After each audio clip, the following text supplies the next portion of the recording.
នេះគឺជាវិធីសាស្ត្រដ៏ល្បីល្បាញបំផុតមួយដែលត្រូវបានគេស្គាល់ថាជាច្បាប់5វិនាទីនៃ5 Second Rule បង្កើតឡើងដោយលោកស្រី Mel Robbins ដើម្បីជួយឈ្នះភាពខ្ជិលនិងការរារែកចិត្តភ្លាមៗ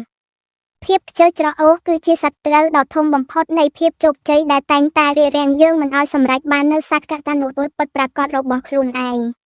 ទោះជាយ៉ាងណាមានវិធីសាស្ត្រដ៏សាមញ្ញមួយប៉ុន្តែមានប្រសិទ្ធភាពអស្ចារ្យដែលអាចជួយយើងឲ្យជំនះភាពរុញរាបានភ្លាមៗនោះគឺច្បាប់5វិនាទីនៃ5 Second Rule ដែលបង្កើតឡើងដោយលោកស្រី Mel Robbins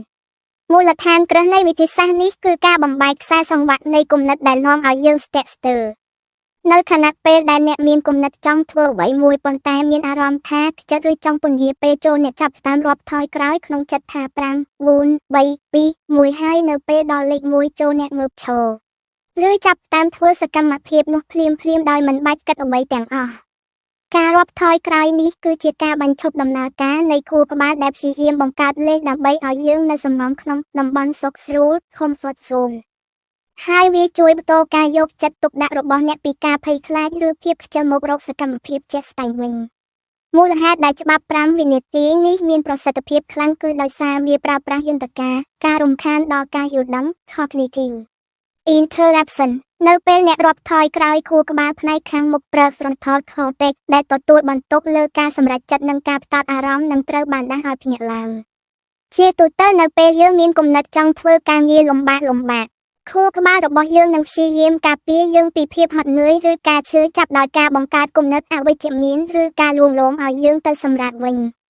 ប្រសិនបើអ្នកទុកពេលឲ្យខួរក្បាលលើសពី5វិនាទីវានឹងសម្លាប់គំនិតច្នៃប្រឌិតឬឆន្ទៈរបស់អ្នកចោលភ្លាមដូច្នេះការប្រើលេខ5 4 3 2 1គឺដូចជាការចុចប៊ូតុងបញ្ឆេះម៉ាស៊ីនមុនពេលដែលអារម្មណ៍ខ្ជិលអាចគ្រប់គ្រងអ្នកបាន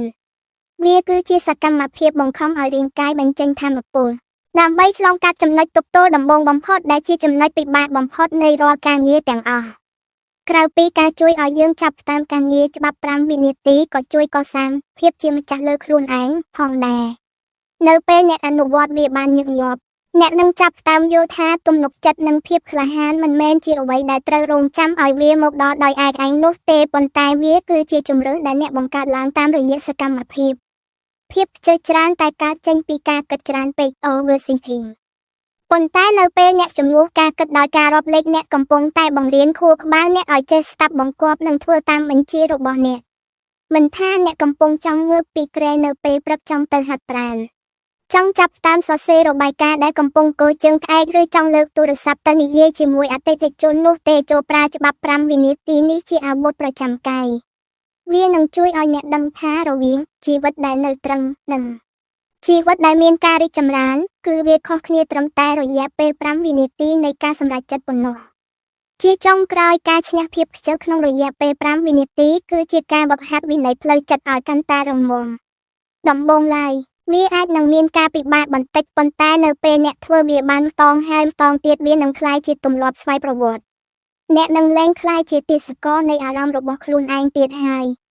ភាពជោគជ័យមិនមែនកើតឡើងដោយសារយើងមានកម្លាំងចិត្ត motivation រហូតនោះទេព្រោះកម្លាំងចិត្តតែងតែមានការចុះថយប៉ុន្តែភាពជោគជ័យកើតចេញពីការមានវិន័យក្នុងការធ្វើអ្វីមួយទោះបីជាយើងមិនចង់ធ្វើក៏ដោយ